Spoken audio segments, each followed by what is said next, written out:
प्रिय विद्यार्थियों, जय हिंद। टारगेट ऑनलाइन क्लासेस में आपका स्वागत है। मध्य प्रदेश समान अध्ययन में हमने जो पिछली क्लास थी उसमें हमने मध्य प्रदेश की जो कार्यपालिका थी, स्थायी कार्यपालिका जो थी हमारी स्थायी कार्यपालिका, उस पर हमने चर्चा की थी, जिसमें हमने मध्य प्रदेश के मुख्य सचिव पर चर्चा किए थे। अब हमारा विधायिका कंप्लीट हो चुका है, दूसरा राज्य की कार्यपालिका कंप्लीट हो चुका है, कार्यपालिका जो है। अब तीसरी चीज जो है राज्य की न्यायपालिका। तीसरा जो टॉपिक है वो क्या है? राज्य की न्यायपालिका या जुडिशियल बॉडी आप कह सकते हैं सीधे। जो न्यायिक बॉडी है राज्य के अंदर, उसके बारे में हमें चर्चा करनी है। ठीक है, राज्य की न्यायपालिका। जब ये टॉपिक हमारा कंप्लीट हो जाएगा तो ये समझ लीजिए कि मध्य प्रदेश पॉलिटी में हमने जो शुरुआत की थी कि जो संविधान के भाग 6 में राज्य की कार्यपालिका का उल्लेख किया गया है, जिसमें हमें 3 चीजें पढ़नी थी। एक विधायिका पढ़ना था, दूसरा कार्यपालिका पढ़ना था और तीसरा न्यायपालिका पढ़ना था। ठीक है, तो देखिए, अगर राज्य की न्यायपालिका के बारे में चर्चा की जाए, हमें थोड़ा सा इस पे ध्यान देना है कि संविधान में जो कुछ महत्वपूर्ण आर्टिकल लिखे हुए हैं उन पर भी ध्यान दे लेना है, जिससे हमें क्या है चीजें ज्यादा समझ में आए। और मध्य प्रदेश में भी हमें ध्यान देना है कि मध्य प्रदेश का भी कोई पॉइंट छूटना ना पाए। सबसे पहले आप बताएंगे कि इसका काम क्या है। इसका काम जो है विधायिका तथा कार्यपालिका, विधायिका तथा कार्यपालिका के कार्यों में हस्तक्षेप करना। हस्तक्षेप करना, ठीक है। विधायिका तथा कार्यपालिका के कार्यों में क्या है? हस्तक्षेप करना। इसका जो प्रमुख काम है वो काम क्या है? विधायिका तथा कार्यपालिका के कार्यों में हस्तक्षेप करना। हमने वहां पे भी आपको बताया था कि जो हमारी विधायिका है उसका काम क्या है? कानून बनाना। उसके बाद कानून बनाने के अलावा दूसरा काम कार्यपालिका का काम क्या है? उसका क्रियान्वयन करना। अब इन दोनों के बीच में अगर मान लीजिए विधायिका ने कोई गलत कानून बनाया, उस पर हस्तक्षेप करने का अधिकार किसका है? न्यायपालिका का है। या विधायिका ने जिस कानून को लागू किया, मतलब जिस कानून को बनाया, अगर कार्यपालिका उस कानून को लागू करने में किसी प्रकार की कोई गड़बड़ी करती है तो भी हस्तक्षेप करना किसका काम है? न्यायपालिका का काम है। ठीक है ना। तो विधायिका तथा कार्यपालिका के कार्यों में क्या करना है? हस्तक्षेप करना इसका प्रमुख काम है। अब देखिए, जब हमारे संविधान का निर्माण किया जा रहा था, उस संविधान में क्या किया गया कि न्यायपालिका के लिए अलग अलग स्तर बनाए गए थे। जैसे जब हम भारत की पॉलिटी पढ़ेंगे तो आप देखेंगे कि इसके 3 स्तर बनाए गए हैं। सबसे जो ऊपर स्तर है, जो सबसे बड़ा न्यायालय होता है देश का, वो होता है सुप्रीम कोर्ट, जिसको हम क्या कहते हैं? उच्चतम न्यायालय। क्या कहते हैं? उच्चतम न्यायालय। दूसरे स्तर पर काम कौन करता है? दूसरे स्तर पर हाई कोर्ट काम करता है, जिसको उच्च न्यायालय बोला जाता है, उच्च न्यायालय। ठीक है। और तीसरा होता है डिस्ट्रिक्ट कोर्ट, जिला न्यायालय जिसको हम बोलते हैं, या अधीनस्थ न्यायालय, जिला न्यायालय या अधीनस्थ न्यायालय। ठीक है ना। फिर लास्ट में हम इन पर चर्चा करेंगे कि जिला न्यायालय क्या होता है, अधीनस्थ न्यायालय क्या होता है, जिला न्यायालय या अधीनस्थ न्यायालय। तो ये जो सुप्रीम कोर्ट है, सुप्रीम कोर्ट कहां पर कार्य करेगा? केंद्र पर कार्य करेगा, पूरे देश पर कार्य करेगा। लेकिन राज्यों के अंदर न्यायपालिका के लिए क्या व्यवस्था की गई है? भारत के संविधान में हाई कोर्ट की व्यवस्था की गई है, उच्च न्यायालयों की व्यवस्था की गई है। ठीक है। तो हम जो टॉपिक की शुरुआत करेंगे वो स्टार्ट करेंगे हाई कोर्ट से। सुप्रीम कोर्ट के बारे में चर्चा अभी नहीं करेंगे। जब पॉलिटी स्टार्ट करेंगे तो फिर पॉलिटी में जो है, जब वहां पर सुप्रीम कोर्ट आएगा तो वहां पर सुप्रीम कोर्ट की चर्चा की जाएगी। ठीक है। तो आप देखिए, राज्यों के अंदर न्याय व्यवस्था के लिए जो सबसे उच्चतम स्तर है, जो सबसे टॉप लेवल है, वो क्या है? हाई कोर्ट है। और हाई कोर्ट के नीचे डिस्ट्रिक्ट कोर्ट काम करते हैं, जिनको हम जिला न्यायालय या अधीनस्थ न्यायालय के नाम से जानते हैं। ठीक है, अब एक चीज ध्यान दीजिए कि भारत के संविधान में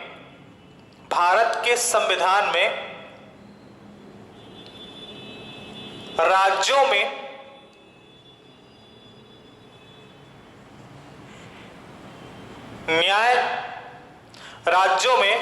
न्यायपालिका के लिए उच्च न्यायालय या आप कह सकते हैं हाई कोर्ट, उच्च न्यायालय या हाई कोर्ट का प्रावधान किया गया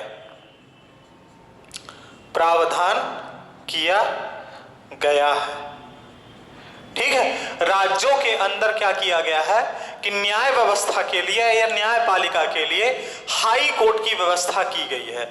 और संविधान के भाग 6 में संविधान का जो भाग 6 है उसमें आर्टिकल आप बताएंगे, आर्टिकल 214 से लेकर 237 तक, आर्टिकल 214 से लेकर 237 तक उल्लेख किया गया है। ये बात ध्यान रखिएगा, हाई कोर्ट का उल्लेख संविधान के भाग 6 में आर्टिकल 214 से लेकर 237 तक उल्लेख किया गया है। ठीक है, तो ये थोड़ा सा बेसिक जानकारी हो गई। राज्यों के अंदर न्याय व्यवस्था के लिए जो सबसे टॉप स्तर है, सबसे उच्चतम स्तर है, वो हाई कोर्ट है। ठीक है ना। भारत के संविधान में क्या किया गया कि न्याय व्यवस्था के लिए, राज्यों में न्याय व्यवस्था के लिए हाई कोर्ट का प्रावधान किया गया है। संविधान के भाग 6 में आर्टिकल 214 से लेकर आर्टिकल 237 तक हाई कोर्ट का उल्लेख किया गया है। मतलब हाई कोर्ट के बारे में जो भी चीजें महत्वपूर्ण है, मतलब जो भी आर्टिकल रखे गए हैं, जो भी जानकारियां हैं, वो आर्टिकल 214 से लेकर 237 के बीच रखी गई हैं।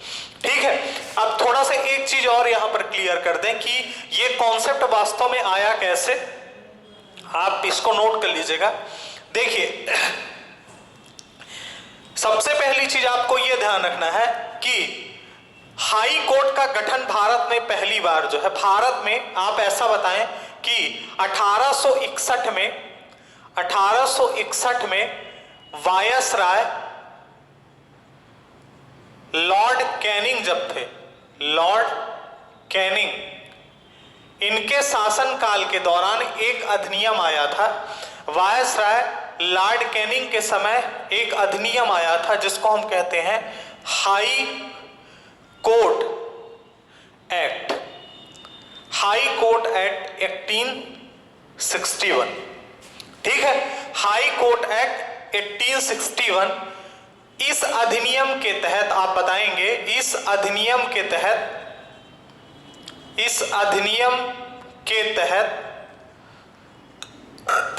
1862 में भारत में 3 उच्च न्यायालयों की स्थापना की गई थी। ठीक है ना। जो वायसराय थे लॉर्ड कैनिंग, इनके समय हाई कोर्ट एक्ट आया 1861 में। इस अधिनियम के तहत 1862 में 3 हाई कोर्ट की स्थापना की गई थी। वो कौन कौन से 3 हाई कोर्ट थे आप बताएंगे? तो सबसे पहला जो हाई कोर्ट था, वो हाई कोर्ट आप बताएंगे कि पहला था कैलकाटा हाई कोर्ट या कलकत्ता हाई कोर्ट, दूसरा था आपका बॉम्बे हाई कोर्ट, और तीसरा जो था वो था आपका मद्रास हाई कोर्ट। ठीक है, इन तीनों हाई कोर्ट की स्थापना कब की गई थी? 1862 में की गई थी। ठीक है, अगर क्वेश्चन ये पूछा जाए कि भारत का पहला हाई कोर्ट कौन सा है, तो कलकत्ता हाई कोर्ट है, first high court of India, first high court of India, Bharat का ये पहला हाई कोर्ट है। ये चीज आपको ध्यान रखना है। तो 1862 में हाई कोर्ट अधिनियम आया 1861 में, उसके तहत 1862 में 3 हाई कोर्ट की स्थापना की गई, Calcutta high court, Bombay high court, Madras high court. ठीक है, उसके बाद हालांकि इसके 4 साल बाद ही इलाहाबाद हाई कोर्ट की स्थापना की गई। इलाहाबाद हाई कोर्ट, इसकी स्थापना जो है 1864 में की गई थी, सॉरी 1866 में की गई थी। इसकी स्थापना जो है 1866 में की गई थी। तो हम यहां पर एक लाइन आपको बताना चाह रहे हैं, एक इंपॉर्टेंट टर्म बताना चाह रहे हैं कि जो हमारा हाई कोर्ट है, जो हमारा हाई कोर्ट है, उच्च न्यायालय जो है वो एक प्री कॉन्स्टिट्यूशनल बॉडी है, प्री कॉन्स्टिट्यूशनल बॉडी या पूर्व संवैधानिक संस्था है। ये कॉन्स्टिट्यूशन पूर्व संवैधानिक संस्था है ये, या आप कह सकते हैं कि प्री कॉन्स्टिट्यूशनल बॉडी है। मतलब जब संविधान हमारा निर्मित हुआ उसके पहले ही भारत के अंदर उच्च न्यायालयों की स्थापना होना शुरू हो गया था और पहली बार 1862 में 3 हाई कोर्ट की स्थापना की गई। इसलिए कॉन्स्टिट्यूशनल बॉडी हमने यहां पर लिखा हुआ है, संवैधानिक संस्था है ये, लेकिन कैसी है? प्री कॉन्स्टिट्यूशनल बॉडी है, मतलब पूर्व संवैधानिक संस्था है ये।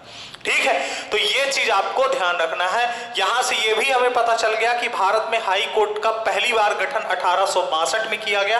हाई कोर्ट एक्ट 1861 के तहत किया गया।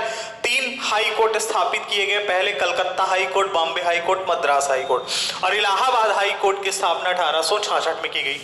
अब यहां पर एक चीज और आप बताएं कि वर्तमान समय में अगर ये देखा जाए कि वर्तमान समय में भारत में कितने हाई कोर्ट हैं, तो वर्तमान समय में भारत में कुल कितने हाई कोर्ट है? 25 हाई कोर्ट। भारत में कुल कितने हाई कोर्ट है? 25 हाई कोर्ट। पहले 24 हाई कोर्ट थे। जो 25वां हाई कोर्ट है, 25वां हाई कोर्ट वो कौन सा है? आपका आंध्र प्रदेश हाई कोर्ट है, आंध्र प्रदेश हाई कोर्ट। और ये कहां स्थापित किया गया है? अमरावती में स्थापित किया गया। ठीक है ना, अमरावती में स्थापित किया गया है। तो 25 हाई कोर्ट है वर्तमान समय में, जिसमें 25वां हाई कोर्ट कौन सा है? आंध्र प्रदेश हाई कोर्ट है, जो अमरावती में स्थापित किया गया है। तो आप जो है ये चीजें बताएं। उसके बाद थोड़ा सा हम यहाँ पर एक चर्चा कर लेते हैं मध्य प्रदेश के हाई कोर्ट की, क्योंकि हमें ध्यान देना है मध्य प्रदेश पे। हमें हर चीज जहां पर कुछ भी डिस्कस की जाएगी तो मध्य प्रदेश के रेफरेंस में की जाएगी। ठीक है, देखिए मध्य प्रदेश में आप बताएंगे, मध्य प्रदेश में जो हाई कोर्ट है, हाई कोर्ट, ठीक है, का गठन हमें यहां पर 2 चीजें ध्यान देनी है। जब हमने मध्य प्रदेश पढ़ना स्टार्ट किया था तो हमने जो आपको मध्य प्रदेश का गठन पढ़ाया, मध्य प्रदेश के गठन में हमने आपको बताया था कि मध्य प्रदेश 1947 के पहले मध्य प्रदेश की स्थिति कैसी थी, ब्रिटिश कालीन समय में मध्य प्रदेश की स्थिति कैसी थी। तो ब्रिटिश कालीन क्षेत्र में मध्य प्रदेश 4 राज्यों में बटा हुआ था। State A, state B, sorry state 3 राज्यों में बटा हुआ था। मतलब राज्य 4 थे, लेकिन state A, state B, state सी में रखा गया था। स्टेट ए में मध्य प्रांत था, जो प्रत्यक्ष ब्रिटिश शासित क्षेत्र था। स्टेट बी जो था वो क्या था? मध्य भारत था। स्टेट सी जो था उसमें विंध्य प्रदेश और जो तो भोपाल थे। तो ये सभी जो क्षेत्र थे ये प्रत्यक्ष ब्रिटिश शासित क्षेत्र नहीं थे, अप्रत्यक्ष ब्रिटिश शासित क्षेत्र थे। तो आप देखिए मध्य प्रदेश में हाई कोर्ट का गठन कब किया गया? यहां पर यह चीज ध्यान देनी है। कुछ लोगों को यह लगता है कि मध्य प्रदेश के हाई कोर्ट का गठन 1 नवंबर 1956 को किया गया, जब मध्य प्रदेश का गठन किया गया, जबकि मध्य प्रदेश में हाई कोर्ट का गठन 1956 के पहले किया जा चुका है। ठीक है, तो आप बताएंगे मध्य प्रदेश में हाई कोर्ट का जो गठन हुआ है वो 2 जनवरी 1936 को किया गया था। ठीक है, कब किया गया था? 2 जनवरी 1936 को किया गया था। 2 जनवरी 1936 को किया गया था। और ये कहां किया गया था? उस समय पर जो इसका मुख्यालय था वो कहां था? नागपुर में था। तो कहां किया गया था? नागपुर में किया गया था। ठीक है, मध्य प्रदेश में हाई कोर्ट का गठन 2 जनवरी 1936 को किया गया और कहां किया गया था? नागपुर में किया गया। इसका जो गठन है किस आधार पर किया गया था? तो आप बताएंगे भारत शासन अधिनियम, भारत शासन अधिनियम 1935 के तहत किया गया था। भारत शासन अधिनियम 1935 के तहत मध्य प्रदेश में हाई कोर्ट का गठन 2 जनवरी 1936 को किया गया, जिसका हेडक्वार्टर या मुख्यालय कहां था? नागपुर था। जब मध्य प्रदेश का गठन किया गया, जब मध्य प्रदेश का गठन किया गया, ठीक है ना, गठन किया गया, तो आप देखिए मध्य प्रदेश का जब गठन किया गया था 1 नवंबर 1956 को, तो पूरी स्टोरी हमने आपको बताई कि गठन के समय क्या किया गया था, जो मराठी क्षेत्र था वो सब तत्कालीन बंबई राज्य में मिला दिया गया। तो जो ये नागपुर था, नागपुर कहाँ चला गया, बंबई राज्य में चला गया था उस समय। तो मध्य प्रदेश के जो हाई कोर्ट था उसको नागपुर से स्थानांतरित करके कहां पर लाया गया, जबलपुर लाया गया। तो जब मध्य प्रदेश का गठन किया गया तो जो हाई कोर्ट था, मध्य प्रदेश का जो हाई कोर्ट था, इसको जबलपुर, नागपुर से स्थानांतरित करके कहां पर लाया गया, जबलपुर में, ठीक है। इसको स्थानांतरित करके 1 नवंबर 1956 को गठन के समय कहां लाया गया, जबलपुर लाया गया। तो वर्तमान समय में आप बताएंगे कि वर्तमान समय में मध्य प्रदेश का जो हाई कोर्ट है, एमपी हाई कोर्ट, वो कहां पर है, मध्य प्रदेश का जो हाई कोर्ट है वो कहां है आपका, जबलपुर में, ठीक है। मध्य प्रदेश का जो हाई कोर्ट है वो कहां पर है, जबलपुर है। जो 25 हाई कोर्ट हैं, उन 25 हाई कोर्ट में एक हाई कोर्ट मध्य प्रदेश का भी है, ठीक है, जो कहां पर स्थित है, जबलपुर में है। अगर इसके गठन की बात पूछी जाए तो ब्रिटिश काल में इसका गठन हुआ था। वो कब हुआ था, 2 जनवरी 1936 को हुआ था। भारत शासन अधिनियम 1935 के तहत इसका गठन किया गया था। ये चीज आपको क्या करना है, ध्यान रखना। हाँ, अब इसके बारे में जो भी चर्चा है मध्य प्रदेश के हाई कोर्ट के बारे में, फिर हम अभी जब थोड़ा सा आगे बढ़ेंगे चैप्टर के अंदर तो सब चीजें चर्चा करेंगे कि इसकी खंडपीठ कहाँ है, पे क्या है, ये सब चीजें, ठीक है ना। तो 1936 से लेकर 1956 तक एक बार, मतलब 1936 से लेकर 1956 तक इसने नागपुर पर काम किया। नागपुर में इसका जो मुख्यालय था नागपुर में था। उसके बाद 1956 के बाद ये कहां शिफ्ट कर दिया गया, जबलपुर में इसका स्थानांतरण कर दिया गया, ठीक है। तो वर्तमान समय में मध्य प्रदेश का हाई कोर्ट कहां है, जबलपुर पर है। तो आपको ये चीजें ध्यान रखना है, ठीक है। अब थोड़ा सा हम चलते हैं, हाई कोर्ट से संबंधित जो आर्टिकल है उन पर चर्चा करते हैं। आप बताएंगे सबसे पहले इसमें कि अभी हमने आपको बताया कि संविधान के भाग 6 में हाई कोर्ट आर्टिकल 214 से लेकर 237 तक हाई कोर्ट के बारे में यहां पर प्रावधान किया गया है। हाई कोर्ट जो है इनके बारे में जानकारी बताई गई। तो इसमें सबसे पहला जो आर्टिकल है आर्टिकल 214, ठीक है ना। आर्टिकल 214 में क्या बताया गया है कि राज्यों के लिए हाई कोर्ट का उल्लेख किया गया है। राज्यों के लिए उच्च न्यायालय का उल्लेख मिलता है इसमें, ठीक है ना। अब ध्यान दीजिएगा यहां पर आर्टिकल 214 में क्या लिखा हुआ है, राज्यों के लिए उच्च न्यायालय का उल्लेख, ठीक है ना। राज्यों के लिए उच्च न्यायालय का उल्लेख, इसका मतलब यह है कि प्रत्येक राज्य में एक उच्च न्यायालय होना चाहिए जिसमें एक मुख्य न्यायाधीश तथा कुछ अन्य न्यायाधीश होने चाहिए, ठीक है ना। प्रत्येक राज्य में एक हाई कोर्ट होना चाहिए जिसमें एक मुख्य न्यायाधीश तथा कुछ अन्य न्यायाधीश होने चाहिए। यह आर्टिकल 214 में इस बात का उल्लेख किया गया है, ठीक है। लेकिन आप देखिए कि भारत में वर्तमान समय में क्या स्थिति है। भारत में वर्तमान समय में 28 राज्य हैं और 8 केंद्र शासित प्रदेश हैं। समझ रहे हैं, भारत में वर्तमान समय में 28 राज्य हैं और 7 केंद्र शासित प्रदेश हैं। टोटल भारत में वर्तमान समय में कितने हाई कोर्ट है, 25 हाई कोर्ट है।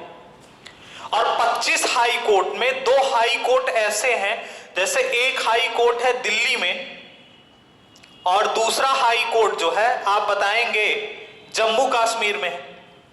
ठीक है, दिल्ली भी वर्तमान समय में केंद्र शासित प्रदेश है, और दूसरी चीज जम्मू एंड कश्मीर भी क्या है, केंद्र शासित प्रदेश है। मतलब जो जम्मू कश्मीर राज्य था उसको दो केंद्र शासित प्रदेशों में बांट दिया गया, जम्मू कश्मीर और लद्दाख। तो दो हाई कोर्ट किसके हो गए, केंद्र शासित प्रदेशों के हो गए, और 23 हाई कोर्ट हो गए राज्यों के, तब मिला के 25 हाई कोर्ट है। वर्तमान समय में यह स्थिति है। अब राज्य कितने हैं, 28 राज्य हैं और 8 केंद्र शासित प्रदेश हैं। इसका मतलब यह है कि संविधान में यह भी कहीं पर प्रावधान किया होगा, क्योंकि प्रत्येक राज्य में अगर हाई कोर्ट होना चाहिए जिसमें एक मुख्य न्यायाधीश तथा उसकी सहायता के लिए कुछ अन्य न्यायाधीश हो, तो यहां पर 28 राज्य है तो 28 हाई कोर्ट इसके लिए होना चाहिए, और केंद्र शासित प्रदेश 8 है तो अगर उनके लिए भी हाई कोर्ट की व्यवस्था की जाती है तो 36 हाई कोर्ट होने चाहिए।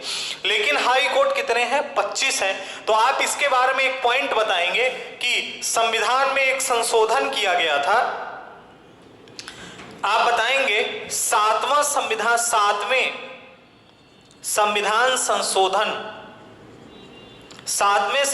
संशोधन 1956 में एक बात कही गई थी। दो चीजें यहां पर ध्यान रखना है कि दो या दो से अधिक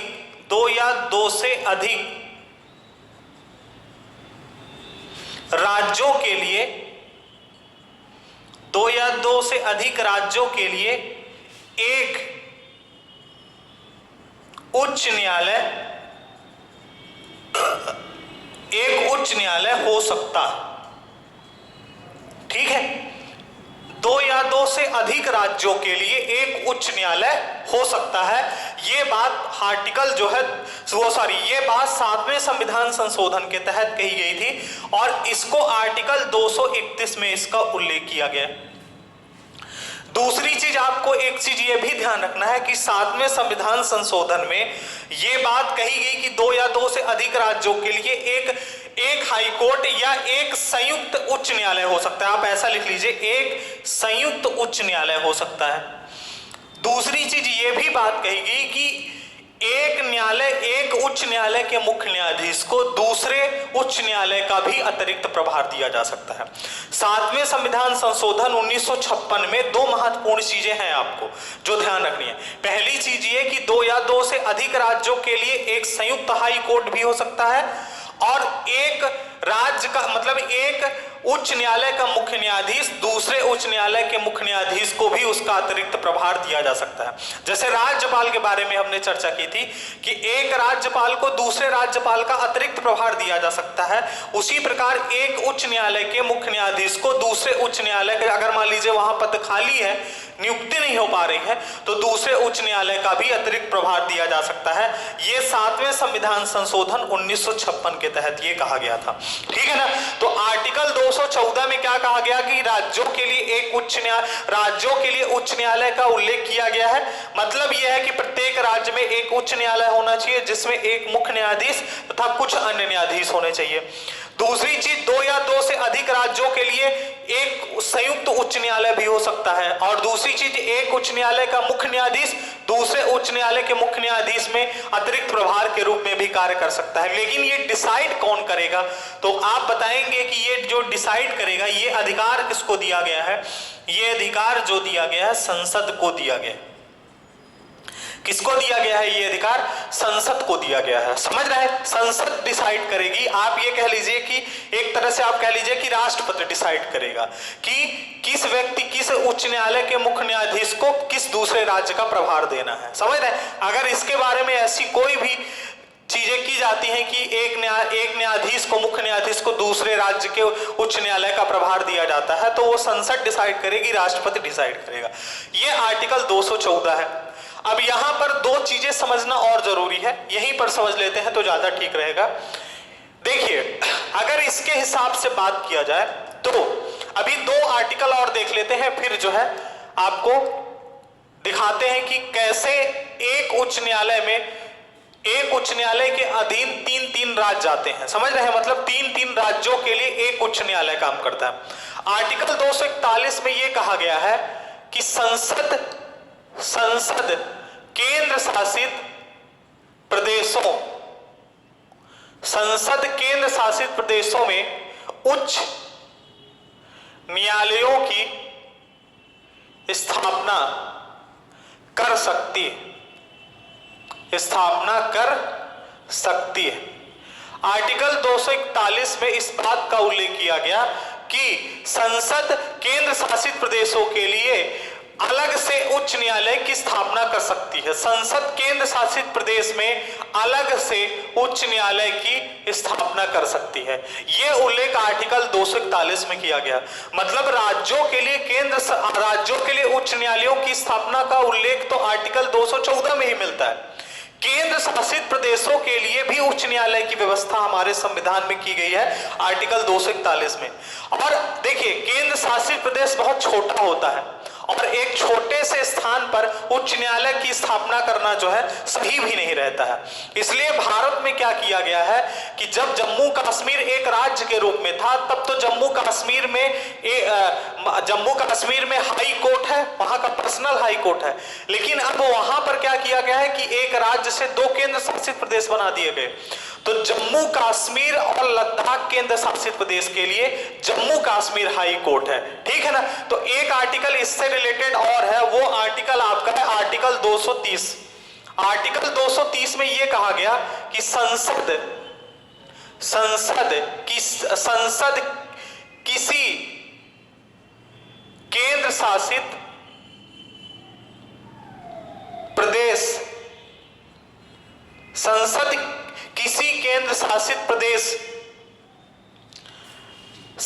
किसी केंद्र शासित प्रदेश को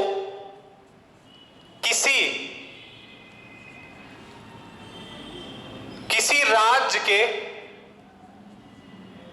उच्च न्यायालय के अधीन क्षेत्राधिकार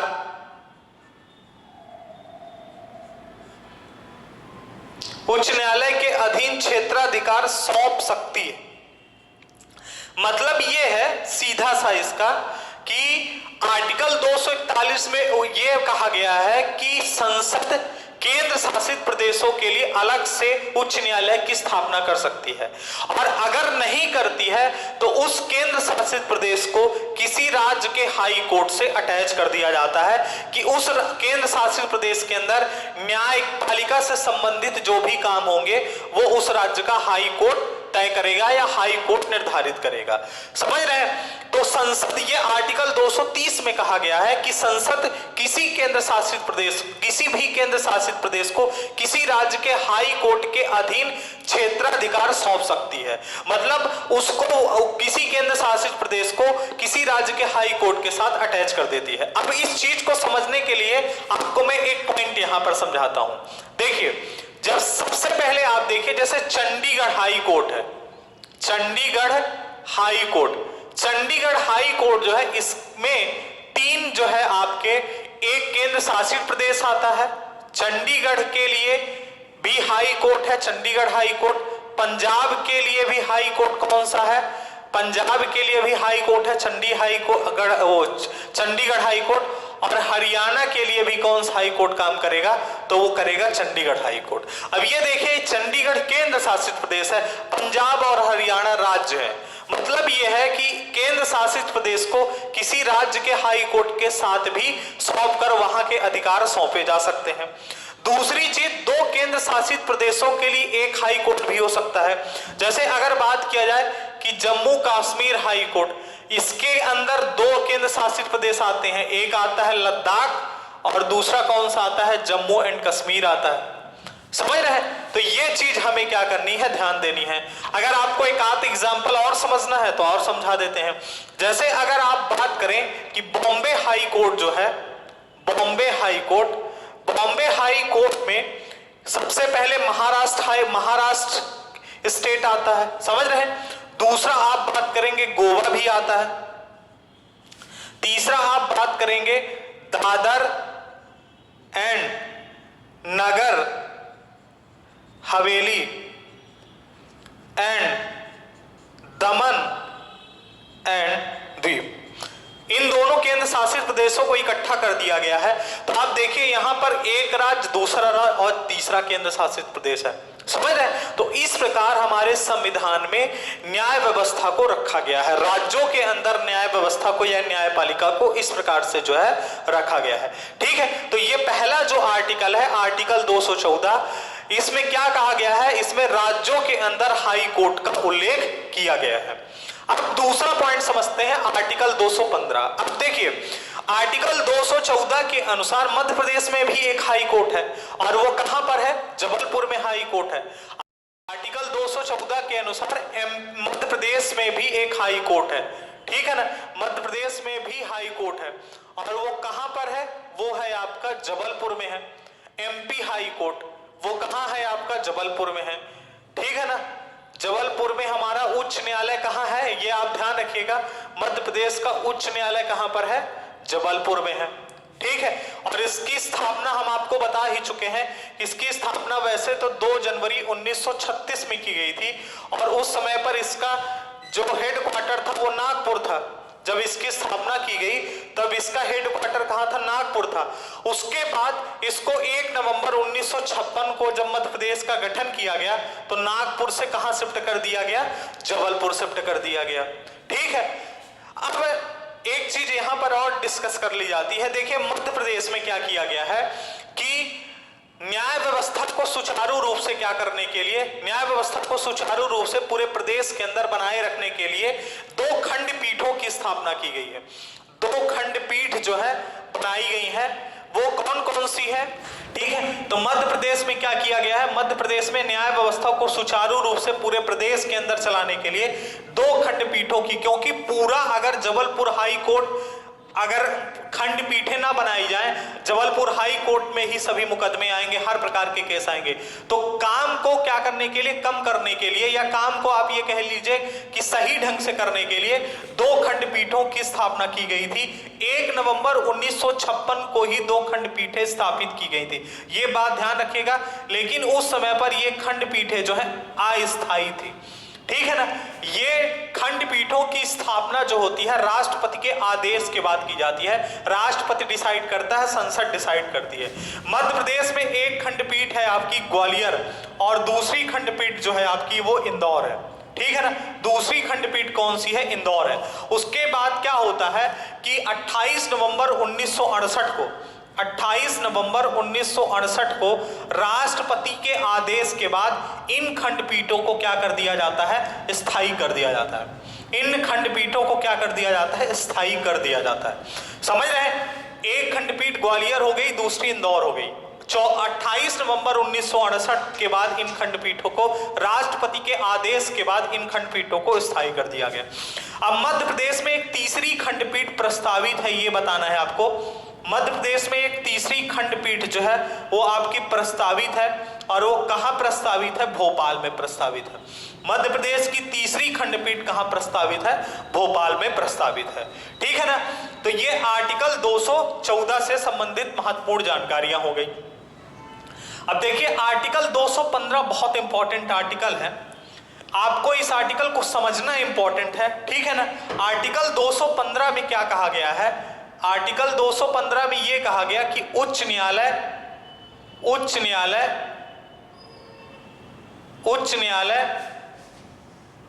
अभिलेखी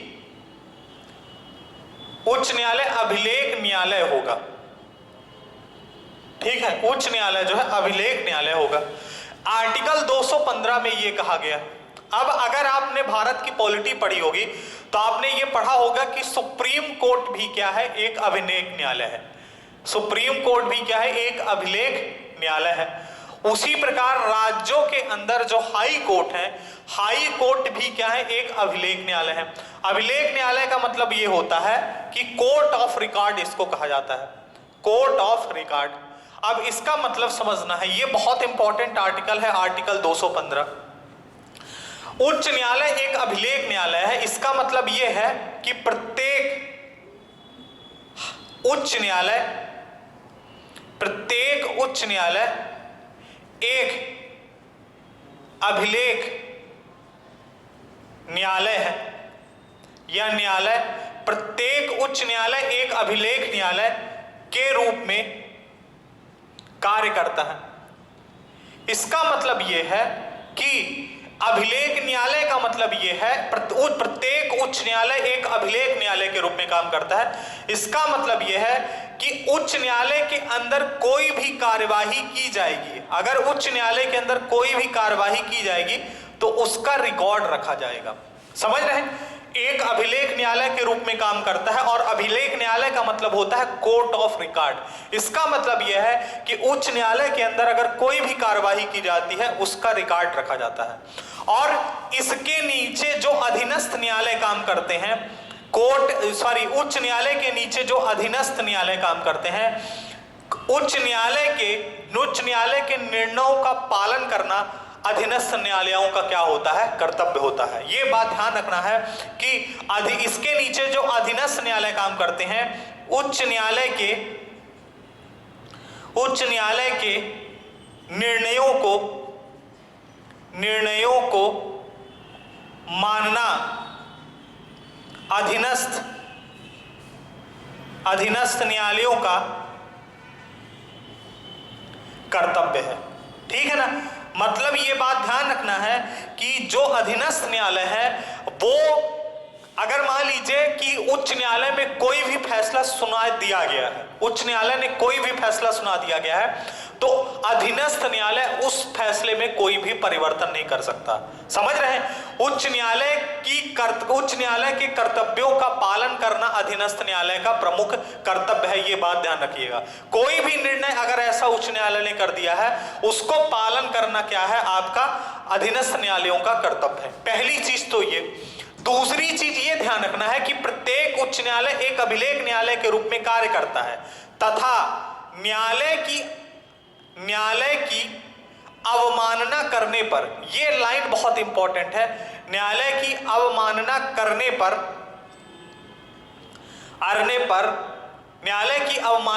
पर दंड की कार्यवाही सहित सभी शक्तियां न्यायालय के पास होंगी। सभी शक्तियां न्यायालय के पास होंगी। यह लाइन बहुत इंपॉर्टेंट है। इसका मतलब यह है, न्यायालय की अवमानना का मतलब होता है कोर्ट ऑफ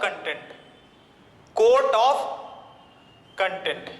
इसका मतलब यह होता है कि अगर मान लीजिए कि आपने न्यायालय के खिलाफ कोई भी ऐसी टिप्पणी कर दी या कुछ भी ऐसा कर दिया जिससे क्या हुआ, जैसे सुप्रीम कोर्ट के लिए ये भी नियम हमने पढ़ा, सुप्रीम कोर्ट में भी ये नियम है कि सुप्रीम कोर्ट एक अभिलेख न्यायालय है। मतलब ये है कि सुप्रीम कोर्ट में कोई भी कार्यवाही होती है उसका रिकॉर्ड रखा जाता है। और दूसरी चीज, सुप्रीम कोर्ट के निर्णयों को क्या करना? पालन करना उच्च न्यायालयों का कर्तव्य है। यही उच्चतम न्यायालय का अभिलेख न्यायालय है। समझ रहे हैं? जैसे उच्चतम न्यायालय एक अभिलेख न्यायालय है, उसी प्रकार उच्च न्यायालय भी एक अभिलेख न्यायालय है। अगर आपने सुप्रीम कोर्ट में किसी भी प्रकार के सुप्रीम कोर्ट पर आपने कमेंट कर दिया या टिप्पणी कर दी या किसी भी प्रकार की अवमानना कर दी, तो आपको कोर्ट ऑफ कंटेंट का दोषी पाया जाएगा। समझ रहे हैं? उस पर आपके खिलाफ क्या है? आपको सजा हो सकती है, और सजा देने का भी अधिकार किसको है? जैसे वहां पर अगर आपने सुप्रीम कोर्ट के खिलाफ टिप्पणी की तो आपको सजा देने का अधिकार सुप्रीम कोर्ट को है। लेकिन अगर आपने उच्च न्यायालय के खिलाफ कोई भी टिप्पणी की तो सजा देने का अधिकार किसके पास है? उच्च न्यायालय का है।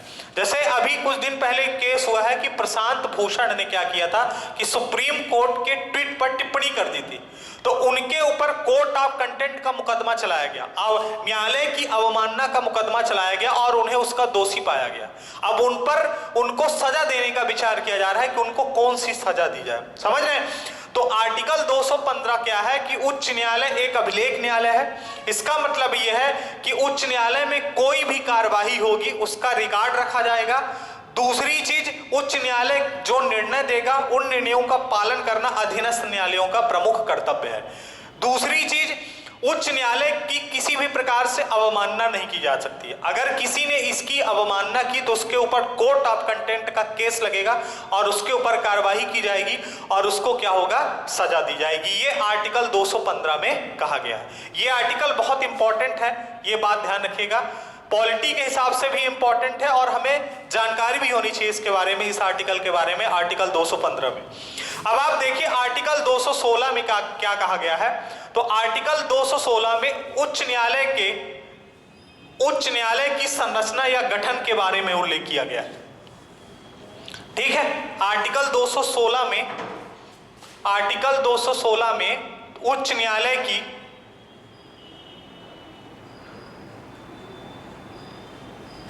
न्यायालय की संरचना या गठन का उल्लेख है।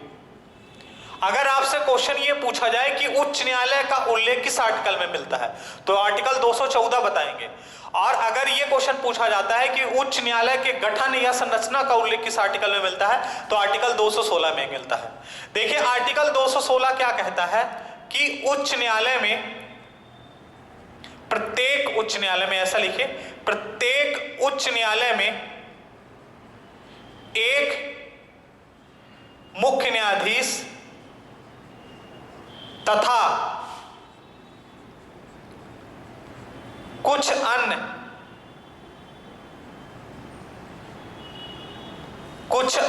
न्यायाधीश होने चाहिए।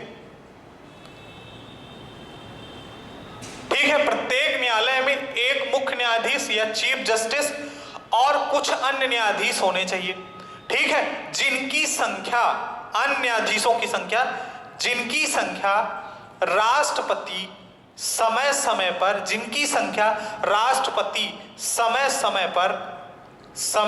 पर निर्धारित करते हैं, जिनकी संख्या राष्ट्रपति समय समय पर निर्धारित करते हैं। ठीक है, मतलब ये होता है कि राष्ट्रपति क्या करता है कि उच्च न्यायालय के अंदर कितने न्यायाधीश होंगे, ये कौन डिसाइड करेगा, ये राष्ट्रपति डिसाइड करेगा। ठीक है, और ये डिसाइड किस आधार पर करता है, तो काम के आधार पर राष्ट्रपति संख्या निश्चित करता है। काम के आधार पर राष्ट्रपति जो है संख्या निश्चित करता है। दूसरी चीज, एक चीज आपको यह भी ध्यान रखना है कि राष्ट्रपति, हाई कोर्ट, नोट कर लीजिएगा आप, राष्ट्रपति क्या करता है कि हाई कोर्ट के जज की जो संख्या होती है उसको बढ़ा भी सकता है या आप कह सकते हैं घटा भी सकता है। ठीक है ना, राष्ट्रपति के पास ये पावर है कि किसी भी उच्च न्यायालय के न्यायाधीशों की संख्या वो बढ़ा भी सकता है और ये घटा भी सकता है। इन सब चीजों का उल्लेख कहां पर किया गया है, आर्टिकल 216 में किया गया है। आर्टिकल 216 में उच्च न्यायालय की संरचना का उल्लेख किया गया है कि उच्च न्यायालय की संरचना कैसी होनी चाहिए। उच्च न्यायालय की संरचना में आपको क्या ध्यान रखना है कि एक चीफ जस्टिस होना चाहिए प्लस अदर जस्टिस होने चाहिए, अदर जस्टिस होने चाहिए। इनकी संख्या कौन निश्चित करेगा, इनकी संख्या निश्चित करता है राष्ट्रपति। राष्ट्रपति काम के आधार पर इनकी संख्या निश्चित करता है। ठीक है, राष्ट्रपति काम के आधार पर इनकी संख्या जो है निश्चित करता है। दूसरी चीज, राष्ट्रपति उच्च न्यायालय के न्यायाधीशों की संख्या बढ़ा भी सकता है, घटा भी सकता है। अगर वर्कलोड ज्यादा आ रहा है न्यायालय के ऊपर, वकीलों मतलब न्यायाधीशों की जरूरत है तो बढ़ाएगा, और अगर वर्कलोड कम है तो न्यायाधीशों की संख्या जो है घटाएगा, क्योंकि इनको सैलरी भी देनी पड़ती है। ठीक है, तो ये काम के आधार पर डिपेंड करता है ये बात। अब एक चीज ध्यान रखिए, अगर हम बात करें यहां पर कि मध्य प्रदेश में वर्तमान समय में कितने न्यायाधीश हैं, क्योंकि संख्या निश्चित करेगा राष्ट्रपति, तो वर्तमान समय मध्य प्रदेश में कितने न्यायाधीश हैं, तो आप बताएंगे वर्तमान समय में मध्य प्रदेश में कुल 53 न्यायाधीश हैं। ठीक है ना, वर्तमान समय मध्य प्रदेश में कुल 53 न्यायाधीश हैं, जिसमें एक जो है चीफ जस्टिस है प्लस 52 अदर जस्टिस है, 52 जो है अन्य न्यायाधीश है। ठीक है ना, टोटल कितने न्यायाधीश हैं, 53 न्यायाधीश हैं। तो अगर क्वेश्चन ये पूछा जाए कि उच्च न्यायालय में न्यायाधीशों की संख्या कौन डिसाइड करेगा, तो राष्ट्रपति निश्चित करता है, ये बात ध्यान रखना है। अब आर्टिकल 217 बहुत महत्वपूर्ण आर्टिकल है। उच्च न्यायालय के न्यायाधीशों की नियुक्ति एवं उनके पद की शर्तों का उल्लेख किया गया है। ठीक है, आर्टिकल 217 और आर्टिकल 218 दोनों बहुत इंपॉर्टेंट है और दोनों में पूरा उच्च न्यायालय खत्म होता है। आर्टिकल 217 एंड 218 उच्च न्यायालय के न्यायाधीशों की नियुक्ति, उच्च न्यायालय के न्यायाधीशों की नियुक्ति एवं उनके पद की शर्तों का उल्लेख इसमें किया गया। यह बहुत इंपॉर्टेंट आर्टिकल है और यहां पर उच्च न्यायालय से संबंधित सभी जो इंपॉर्टेंट पॉइंट हैं उच्च न्यायालय के न्यायाधीश से वो सब आ जाते हैं। बारी बारी से डिस्कशन करते हैं, इसी आर्टिकल के बारे में करेंगे, फिर क्लास को जो है खत्म करेंगे। देखिए आर्टिकल 217 में सबसे पहले हमने आर्टिकल 214 पढ़ा। आर्टिकल 214 में उच्च न्यायालय का उल्लेख मिलता है।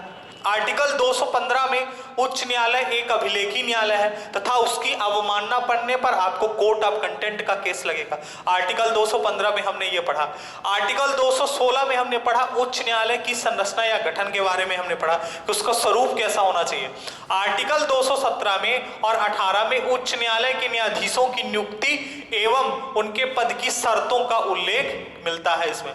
तो सबसे पहले जो हम शुरुआत करते हैं इसकी नियुक्ति से करते हैं। इसकी नियुक्ति कौन करता है?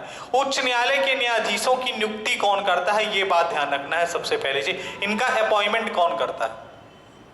तो उच्च न्यायालय के न्यायाधीशों की नियुक्ति कौन करता है, ये बात आपको ध्यान रखना है। राष्ट्रपति करता है।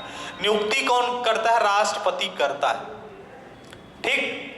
अब राष्ट्रपति नियुक्ति करेगा, किसी भी उच्च न्यायालय के मुख्य न्यायाधीश की नियुक्ति राष्ट्रपति करता है। तो राष्ट्रपति किस आधार पर करता है?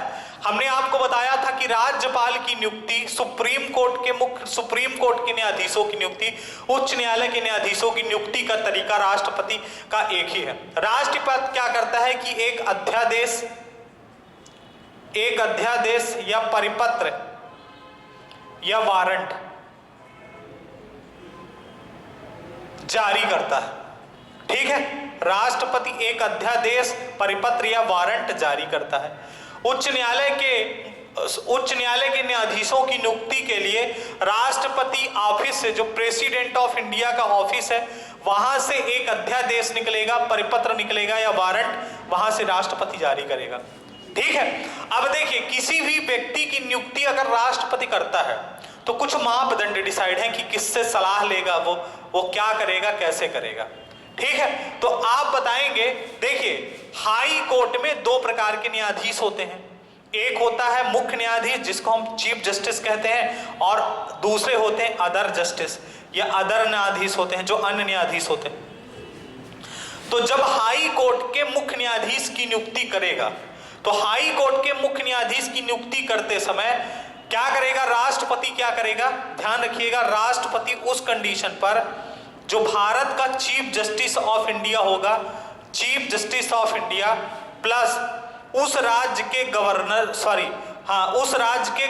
से सलाह लेगा। ठीक है, उस राज्य के क्या करेगा? गवर्नर से सलाह लेगा। सबसे पहले क्या करता है? देखिए सबसे पहले क्या होता है कि इसकी शुरुआत राष्ट्रपति करता है। राष्ट्रपति एक अध्यादेश जारी करता है और वो सुप्रीम कोर्ट का, जो हमारे देश का उच्चतम न्यायालय है, उसके मुख्य न्यायाधीश से परामर्श लेता है। अब यहां पर यह भी एक बात कही गई है, अभी मैं उसके बारे में बताता हूं, पहले इसको चर्चा कर लेते हैं। देखिए हाई कोर्ट के अन्य न्यायाधीश की नियुक्ति के संबंध में राष्ट्रपति के बारे में यह कहा गया कि वो चीफ जस्टिस ऑफ इंडिया से तो सलाह लेगा ही, प्लस गवर्नर से सलाह लेगा, उस राज्य के गवर्नर से सलाह लेगा, plus chief justice of that high court, मतलब उस राज्य के हाई कोर्ट का जो मुख्य न्यायाधीश होगा उससे भी सलाह लेगा। ठीक है ना। उसकी नियुक्ति करते समय राष्ट्रपति अगर मुख्य न्यायाधीश की नियुक्ति कर रहा है तो चीफ जस्टिस ऑफ इंडिया से सलाह लेगा और उस राज्य के गवर्नर से सलाह लेगा। जब अन्य न्यायाधीश की नियुक्ति करेगा तो chief justice of India plus governor plus उस राज्य के मुख्य न्यायाधीश से वो क्या करेगा? सलाह लेगा। यहां पर एक बात यह भी कही गई है कि जब राष्ट्रपति सुप्रीम कोर्ट के मुख्य न्यायाधीश से सलाह लेगा तो सुप्रीम कोर्ट के मुख्य न्यायाधीश को भी ओपिनियन लेना पड़ता है या विचार करना पड़ता है। और वो विचार किससे करेगा? दो सीनियर मोस्ट जज, जो दो सीनियर मोस्ट जज होंगे सुप्रीम कोर्ट के, उनसे वो क्या करेगा, सलाह लेगा। ये भी बात ध्यान रखना है आपको, सुप्रीम कोर्ट का जज अपने से ये नहीं कह सकता कि इस व्यक्ति को मुख्य न्यायाधीश बनाना है, समझ रहे हैं। वो क्या करेगा, वो ऐसे दो लोगों से सलाह लेगा जो सुप्रीम कोर्ट में सबसे सीनियर जज होंगे, उनसे सलाह लेने के बाद वो प्रेसिडेंट को सलाह देगा। हालांकि हमारे देश में क्या कर दिया गया, वर्तमान समय में कोलेजियम सिस्टम लागू कर दिया गया है। और कोलेजियम सिस्टम में सुप्रीम कोर्ट के न्यायाधीश की नियुक्ति, हाई कोर्ट के न्यायाधीश की नियुक्ति, हाई कोर्ट के न्यायाधीशों का क्या करना है, अगर ट्रांसफर करना है तो इन सब का निर्णय किसके आधार पर किया जाता है, कोलेजियम सिस्टम के आधार पर किया जाता है, जिसमें एक चीफ जस्टिस ऑफ इंडिया होता है, प्लस क्या होता है, 4 अदर जज होते हैं। इनसे क्या होता है, सलाह ली जाती है, इनसे सलाह लेने के बाद डिसीजन लिया जाता है, ठीक है ना। तो आपको ध्यान क्या रखना है कि हाई कोर्ट के मुख्य न्यायाधीश की नियुक्ति करते समय राष्ट्रपति भारत के मुख्य न्यायाधीश और उस राज्य के गवर्नर से सलाह लेता है। अन्य न्यायाधीशों की नियुक्ति करते समय भारत के मुख्य न्यायाधीश, गवर्नर तथा उस राज्य के मतलब उस राज्य के हाई कोर्ट के मुख्य न्यायाधीश से क्या करता है, सलाह लेता है। उसके बाद अगले पॉइंट पर चर्चा करते हैं। इसमें हाई कोर्ट का मुख्य न्यायाधीश या हाई कोर्ट का न्यायाधीश बनने की उम्र क्या होनी चाहिए, यह बात ध्यान रखना है। उम्र क्या होनी चाहिए, एज क्या होनी चाहिए। तो एज के बारे में ऐसा कोई प्रावधान नहीं है, कोई प्रावधान नहीं है, लेकिन हाँ उसके लिए कुछ योग्यताएं हैं, उन योग्यताओं को फिल करना चाहिए, कोई प्रावधान नहीं है। और एक चीज ये भी ध्यान रखना है कि अगर हाई कोर्ट के जज जो होते हैं, हाई कोर्ट के जो जज होते हैं, अगर उनके एज से किसी भी प्रकार का विवाद होता है, एज से रिलेटेड किसी भी प्रकार का विवाद होता है, हाई कोर्ट के जज से रिलेटेड अगर किसी भी प्रकार का विवाद होता है, तो उस विवाद का निपटारा कौन करेगा, राष्ट्रपति करेगा। लेकिन राष्ट्रपति विवाद का निपटारा करेगा भारत के चीफ जस्टिस ऑफ इंडिया से परामर्श के बाद। हाई कोर्ट के जज के लिए कोई भी एज का प्रावधान नहीं किया गया कि 35 साल का होना चाहिए, 30 साल का होना चाहिए मिनिमम, या 25 साल का होना चाहिए। जिस प्रकार राष्ट्रपति, उपराष्ट्रपति राज्यों के अंदर लोकसभा के लिए जिनका एज का प्रावधान, जिनमें एज का प्रावधान किया गया है, हाई कोर्ट के न्यायाधीश के संबंध में कोई भी एज का प्रावधान नहीं किया गया है। केवल एक चीज ध्यान रखना है कि उसकी उम्र 62 वर्ष से अधिक नहीं होनी चाहिए, क्योंकि 62 वर्ष में हाई कोर्ट के जज क्या होते हैं, रिटायर हो जाते हैं, ठीक है। अगर हाई कोर्ट के जज की आयु से संबंधित किसी भी प्रकार का विवाद होता है, तो उस विवाद को कौन निपटाएगा, राष्ट्रपति, भारत के मुख्य न्यायाधीश से परामर्श करने के बाद। उसके बाद योग्यताओं की चर्चा कर लेते हैं। योग्यताएं कौन कौन सी होनी चाहिए, इसके बारे में हमने चर्चा की थी। हालांकि जब हमने आपको राज्य का महाधिवक्ता पढ़ाया था, तो वहां पर क्या हुआ था कि उसके लिए भी योग्यता वो थी कि उच्च न्यायालय का क्या होना चाहिए, उच्च न्यायालय का न्यायाधीश मुख्य न्यायाधीश बनने की या उच्च न्यायालय का न्यायाधीश बनने की योग्यता होनी चाहिए। वहां पर भी हमने ये चर्चा की थी। तो अगर इसकी योग्यता की बात की जाए तो पहली चीज यही है कि भारत का नागरिक हो तथा 62 वर्ष की आयु पूरी ना कर चुका हो, 62 वर्ष की आयु पूरी ना कर चुका हो। पहली चीज तो ये ध्यान रखनी है। दूसरी चीज आपको ध्यान रखनी है कि देखिए, दूसरी चीज बहुत इंपॉर्टेंट है। पहली चीज तो यह है कि ठीक है 62 वर्ष की आयु नहीं होनी चाहिए और भारत का नागरिक होना चाहिए। दूसरा आप बताएंगे कि किसी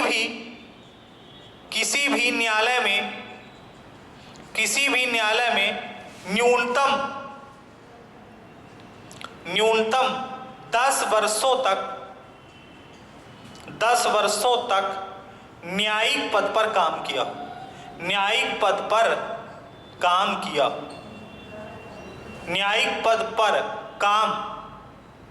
किया। ये बात ध्यान रखना है, किसी भी न्यायालय में न्यूनतम 10 वर्षों तक न्यायिक पद पर काम किया हो। या इसमें एक और लाइन है, किसी भी उच्च न्यायालय में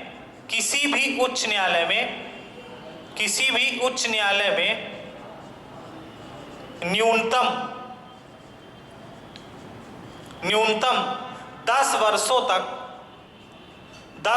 तक अधिवक्ता के रूप में काम किया, 10 वर्षों तक अधिवक्ता के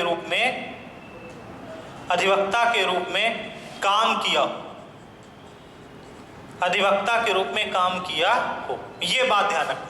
ये या तो ये कंडीशन होनी चाहिए या तो ये कंडीशन होनी चाहिए। मतलब ये है कि भारत का नागरिक हो, 62 वर्ष की आयु न पूरी कर चुका हो। दूसरी चीज, किसी भी न्यायालय में उसे 10 वर्षों तक न्यूनतम न्यायिक पद पर काम किया हो। मतलब हो सकता है कि वो कहीं डिस्ट्रिक्ट जज में वकील, मतलब डिस्ट्रिक्ट जज रहा हो, समझ रहे हैं, डिस्ट्रिक्ट जज के रूप में 10 वर्ष तक काम किया हो, किसी न किसी न्यायिक पद पर काम किया हो 10 वर्षों तक, या न्यूनतम 10 वर्षों तक किसी उच्च न्यायालय में, एक उच्च न्यायालय में भी हो सकता है और 2 में भी हो सकता है। ये कोई बाउंडेशन नहीं कि एक ही हाई कोर्ट में वो वकालत अधिवक्ता के रूप में काम किया हो, एक से अधिक हाई कोर्ट में, लेकिन उस मिनिमम उसने 10 वर्ष तक अधिवक्ता के रूप में काम किया हो, तो वो क्या है, राज्य के हाई कोर्ट के न्यायाधीश के लिए क्या होगा, उसके लिए ये योग्यता जो है आपको बताई गई। ठीक है, तो हमने यहां पर क्या क्या चर्चा कर ली। यहां पर हमने सबसे पहले हाई कोर्ट के न्यायाधीश की नियुक्ति कौन करता है उसके बारे में चर्चा कर ली, उसके लिए एज क्या होती है, योग्यता क्या होती है। अब अगली चीज आप बताएंगे इसका कार्यकाल क्या होता है। यहीं पर आप बता दीजिए कि इसका जो कार्यकाल होता है कोई निश्चित कार्यकाल नहीं होता है। कार्यकाल, कोई निश्चित कार्यकाल नहीं होता है, कोई निश्चित कार्यकाल नहीं होता। ठीक है, बस 62 वर्ष की आयु, 62 वर्ष की आयु पूरी ना कर चुके, पूरी ना कर चुके, ठीक है ना, क्योंकि 62 वर्ष जैसे ही आयु उसकी पूरी होगी तो 62 वर्ष की आयु में क्या होगा, वो रिटायर हो गया। मतलब इसके लिए एक मैक्सिमम एज लिमिट बना दी गई है कि 62 वर्ष में ये रिटायर हो जाएगा। अगर इसके कार्यकाल पर थोड़ा सा बात किया जाए तो मध्य प्रदेश के जो तीसरे चीफ जस्टिस थे, जो मुख्य न्यायाधीश थे, वो थे पीवी दीक्षित। इनका जो कार्यकाल था वो 10 वर्ष तक था। सबसे अधिकतम समय तक ये कार्यकाल जो है, अगर मध्य प्रदेश के हाई कोर्ट के जो मुख्य न्यायाधीश है, अगर उनकी बात किया जाए, पहले जो थे मोहम्मद हिमायतुल्लाह साहब थे, दूसरे जो थे वो जीपी भट्ट साहब थे, और तीसरे जो थे पीवी दीक्षित जी थे। इनका जो कार्यकाल था, इनका कार्यकाल 10 वर्षों तक था। समझ रहे हैं, ये बात ध्यान रखना है आपको। सबसे लंबा कार्यकाल अगर पूछा जाए कि मध्य प्रदेश में हाई कोर्ट के मुख्य न्यायाधीश का सबसे लंबा कार्यकाल किसका रहा, तो पीवी दीक्षित का रहा। और पीवी दीक्षित ही पहली बार जो है कार्यवाहक राज्यपाल के रूप में भी काम किए थे। ठीक है ना, तो आपको ये सब चीजें जो है ध्यान रखनी है, पेपर के लिए सब इंपॉर्टेंट होती हैं। अब आर्टिकल 217 में एक और महत्वपूर्ण चीज बताई गई है, और वो जो महत्वपूर्ण चीज है आर्टिकल 217 में, ये कहा गया कि इसको हटाया कैसे जाएगा। ठीक है, तो हम क्या करते हैं कि इसको हटाने की जो शर्त है उसकी चर्चा जो है हम नेक्स्ट क्लास में करेंगे, क्योंकि हटाने के लिए क्या है, या तो इसको ये सेल्फ रेजिग्नेशन दे देगा, पद मुक्ति कर देगा। ठीक है ना, इसको हटाया कैसे जाएगा, पद मुक्ति। पहली चीज ये है, थोड़ा सा हम आपको बता देते हैं, फिर नेक्स्ट क्लास में इसको बताएंगे। जो पद मुक्ति है, अगर वो त्याग पत्र देता है, सेल्फ रिजाइन करता है या सेल्फ रेजिग्नेशन करता है, तो किसको करेगा, राष्ट्रपति को करेगा। दूसरी चीज, या तो इसकी मृत्यु हो जाए, डेथ हो जाए, इस पर भी वो क्या होगा, पद मुक्त हो जाएगा। और तीसरी चीज ये होगी कि राष्ट्रपति हटा सकता है, राष्ट्रपति हटा सकता है। ठीक है ना, और कैसे हटा सकता है, महाभियोग लगाकर, क्योंकि इसकी नियुक्ति राष्ट्रपति ही करता है, तो हटाएगा कौन, राष्ट्रपति ही हटाएगा। लेकिन राष्ट्रपति किसी के कहने से नहीं हटा देगा, समझ रहे हैं, राष्ट्रपति किसी के कहने से नहीं हटा देगा। इसलिए नेक्स्ट क्लास पर फिर हम चर्चा यहीं से स्टार्ट करेंगे कि हाई कोर्ट के न्यायाधीश को कैसे हटाया जाता है। सेम उसी प्रकार हटाया जाता है जिस प्रकार उच्चतम न्यायालय के न्यायाधीशों को हटाने की प्रक्रिया रखी गई है, उसी प्रकार हाई कोर्ट के न्यायाधीशों को हटाने की भी प्रक्रिया रखी गई है। यह प्रक्रिया अमेरिका से ली गई है। ठीक है, तो इसकी चर्चा हम नेक्स्ट क्लास पे करेंगे। धन्यवाद।